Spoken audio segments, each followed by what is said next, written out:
I'm Peter Loshak. We're talking right now with John Rothschild. He's written a book called Rothschild's Guide to Football Handicapping, and his website is safestwagering.net. And John, the game you wanted to talk about is Cowboys at Ravens. I'm a little bit surprised you picked this one. I'm not sure where you're going to say the value is. Cowboys, of course, are off of a bye, and they're doing some soul searching. They really need a win here. They're coming off of their embarrassing Monday night loss to the Bears. They're getting healthy, but then again, the Ravens are so tough at home. I think they haven't lost a home game in the regular season in almost 2 years. The Ravens are a 3.5-point home favorite. What do you like here? Okay, well, let's see if I can convince you to one side, Peter. Yeah. You're right. The Cowboys are one of the least consistent teams in football. You never know what to expect. Maybe that's from bad coaching. I went back and watched the tape of their last game off of the bye week with the Bears. I wanted to see if what I saw live I'd see taped. And I wanted to know if their offensive line was as bad as it looked. I think it is. Also, Jason Witten coming back from injury isn't what he used to be.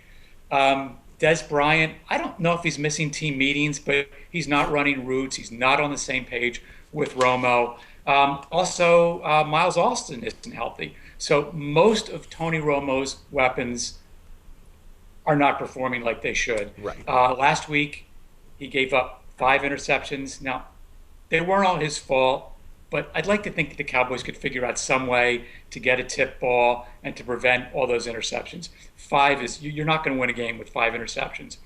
Also, I'm not a big fan of the front office. I guess the GMs, Jerry Jones, and the last 2 coaches he's hired after Bill Parcells have been Wade Phillips and Jason Garrett, and they sort of seem to be guys that he can tell what to do. On the Ravens side of the ball, last week, maybe they took KC for granted. They didn't play as well as I expect. They couldn't score a touchdown. But KC isn't that bad on offense. Before they played Baltimore, they had actually scored almost average 25 points a game. Conversely, I really like Coach Harbaugh. KC last week had 179 yards rushing in the first half. It's almost unheard of. At halftime, Harbaugh made some adjustments. The D coordinator made some adjustments, pulled up the cornerbacks, which you can do if you have a bad passing offense, and he pretty much shut down the run for the second half. Although the Ravens have given up a lot of yardage, they're still 7th in the league in points allowed.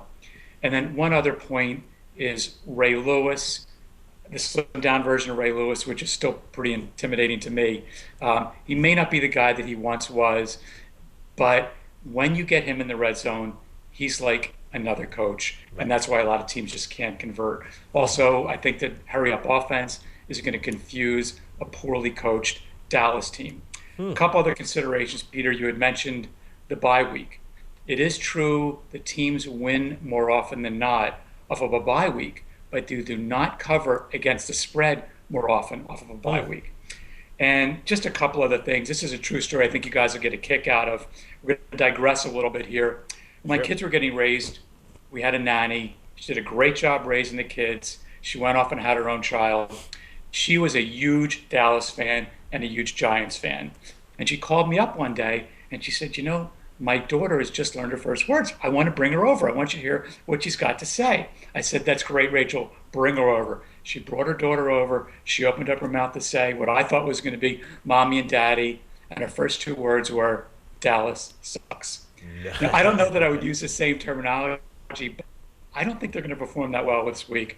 I'm taking the Ravens, giving the points. All right. Well, yeah, I mean, look, fading Tony Romo is always, feels a little bit like a good proposition. But, it just makes me nervous because they're so inconsistent. But that means that, sometimes out of nowhere they do come out and, look like they should be a playoff team. But, Peter, I'm sorry to interrupt. If they had better coaching, I would totally agree with you. I only see, and look, you can always be wrong. There's a lot of ebb and flow in the National Football League.